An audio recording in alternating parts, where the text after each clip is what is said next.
Halo teman-teman, tentunya kalian sudah tahu kenapa Tuhan Yesus berbicara lewat perumpamaan. Papa jawab saja, mungkin teman-teman tidak tahu. Karena kerajaan surga itu tersembunyi dalam daging, tetapi dinyatakan terhadap iman. Bersyukur sekali ya Pak, karena kita diberi hak untuk mengetahui arti perumpamaan itu. Puji Tuhan karena perumpamaan diberikan untuk murid yang sudah mencapai pemahaman yang baik dalam belajar, serta dapat mengambil manfaat dari khotbah yang disampaikan. Berarti dalam perumpamaan kita harus mencari hal yang sama. Tepat sekali, yakni pokok dalam hidup sehari-hari tentang pemilik sebuah rumah besar yang akan kita dengarkan, dan pokok tentang kehidupan dalam kerajaan Allah. Mari nikmati kata-kata Tuhan dalam firman-Nya. Shalom anak-anak semuanya, senang sekali hari ini kita boleh berjumpa kembali untuk belajar firman Tuhan. Ayo kita terlebih dahulu berdoa, minta pimpinan dan pertolongan Tuhan. Bapa dalam sorga, kami mohon belas kasihan-Mu boleh menolong dan memimpin kami ketika mendengarkan uraian-uraian kebenaran firman Tuhan. Kami perlu kuasa Tuhan menaungi kami, sehingga tidak ada satupun benih firman Tuhan itu yang lalu dari hidup kami. Tapi benih firman Tuhan itu tertanam dalam hati kami, bertumbuh di dalam hidup kami, menolong kami untuk bertumbuh dalam iman yang benar kepada Yesus Kristus. Tolonglah kami hamba-Mu ya Tuhan. Roh Kudus menolong dan memimpin pemikiran, mulut, lidah, dan bibir hamba-Mu. Supaya dengan pertolongan-Mu itu, kami boleh sampaikan setiap kebenaran firman Tuhan seizin dan sesuai dengan kehendak-Mu. Dalam nama Tuhan Yesus kami berdoa. Amin. Anak-anak yang dikasihi Tuhan, setelah Yesus Kristus selesai menyampaikan perihal tentang kerajaan surga melalui 8 perumpamaan seperti yang tertulis di dalam Injil Matius pasal 13 kepada orang banyak dan kepada para muridnya. Maka di dalam ayat yang ke-51, Yesus Kristus memberikan pertanyaan kepada murid-muridnya saja dengan bertanya demikian. Mengertikah kamu tentang semuanya itu? Maksudnya tentang seluruh pelajaran kerajaan surga melalui 8 perumpamaan itu. Murid-muridnya menjawab, ya kami mengerti. Anak-anak yang dikasihi Tuhan, kalau sampai murid-murid ini mengerti tentang semua pelajaran yang disampaikan oleh Yesus Kristus, itu tidak sama sekali menunjukkan bahwa murid-murid ini cerdas, bukan. Itu juga tidak menunjukkan bahwa murid-murid ini adalah yang punya IQ yang tinggi. Tidak. Ingat bahwa mereka berlatar belakang pada umumnya adalah nelayan. Kenapa mereka bisa menjadi tahu? Injil Lukas memberitahukan kepada kita bahwa karena murid-murid ini diberikan karunia untuk mengerti atau mengetahui rahasia tentang kerajaan surga. Anak-anak yang dikasihi Tuhan, ketika mereka sudah menjawab, ya kami mengerti, maka Yesus Kristus memberikan jabatan yang baru kepada para murid-murid ini, yaitu mereka disebut sebagai ahli Taurat atau juru tulis. Anak-anak, ketika kau mendengar kata juru tulis, jangan diartikan seperti kau mengerti di dalam zaman ini, yang hanya kerjaannya menulis saja, bukan. Dalam zaman itu, kalau orang disebut ahli Taurat atau juru tulis, pasti orang itu mempunyai kelebihan di dalam kepandaiannya. Bahkan dia dianggap orang yang penting, karena orang-orang seperti itu pasti mengerti tentang hukum, pasti mengerti tentang kitab suci, bahkan dipercayakan untuk menyalin kitab-kitab suci. Dan karena jabatan yang baru itu, murid-murid ini saat ini disebut juga sebagai murid karena dia adalah murid daripada Kristus. Dan yang kedua, juga dia nantinya menjadi guru daripada generasi-generasi berikutnya.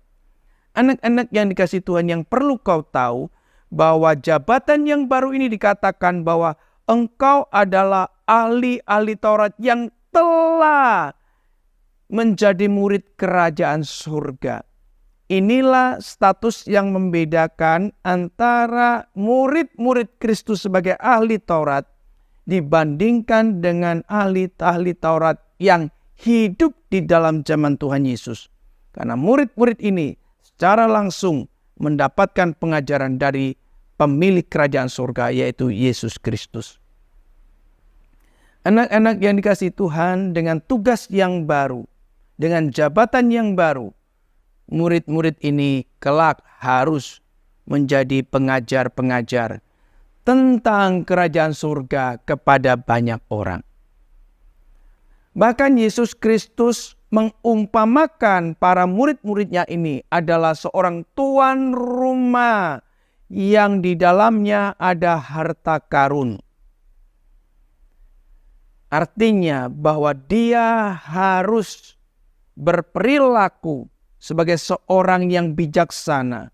Dia sebagai tuan rumah harus berperilaku sebagaimana dia menjadi warga daripada kerajaan surga.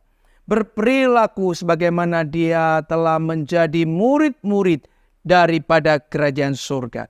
Sehingga dia tidak bisa sembarangan untuk mengolah rumah yang begitu besar, yang di dalamnya ada harta karun kerajaan surga itu. Tapi setiap orang yang dikatakan menjadi tuan rumah dan di dalamnya ada harta karun itu harus bisa mengolah dengan baik.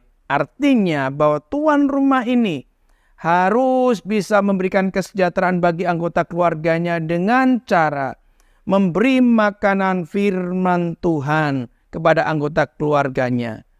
Dan ingat anak-anak yang dikasihi Tuhan, bahwa Injil kerajaan surga itu adalah makanan yang harus tiap-tiap hari kita makan.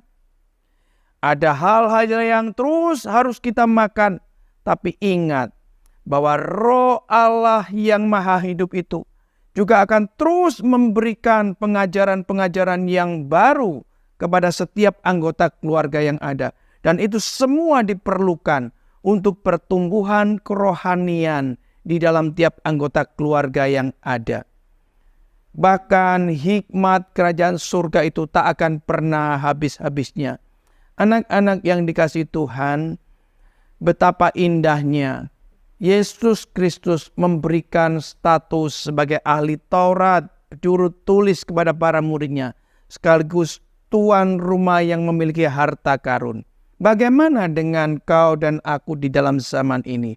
Kau dan aku sungguh juga mendapatkan hal yang indah itu, karena kau dan aku juga punya tugas yang sama, yaitu kau dan aku adalah sebagai murid Yesus Kristus, sekaligus kita juga menjadi guru atas orang-orang yang Tuhan percayakan untuk kita bina di dalam mengerti kerajaan surga.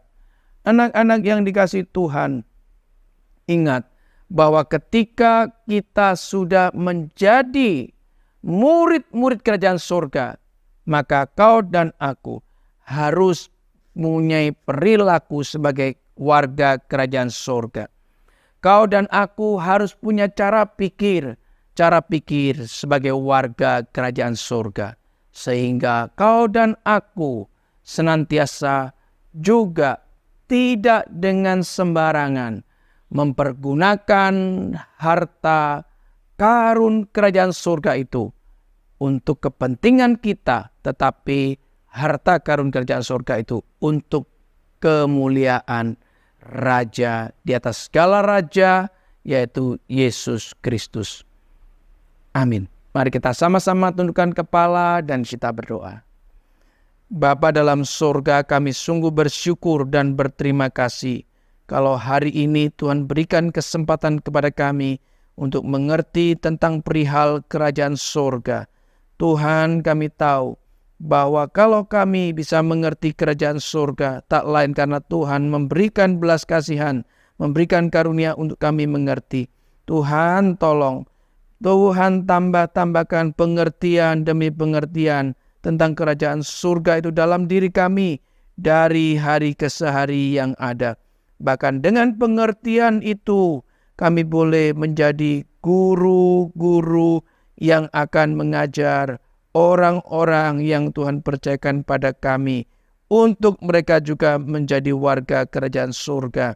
Demikian juga Tuhan, tolonglah kami juga untuk terus-menerus kami boleh sadar kami adalah murid-murid daripada kerajaan surga. Kami adalah murid-murid dari Kristus. Kami adalah murid-murid dari kebenaran. Supaya dengan demikian kami terus boleh bergantung harap kepada Tuhan. Dalam nama Tuhan Yesus kami berdoa. Amin.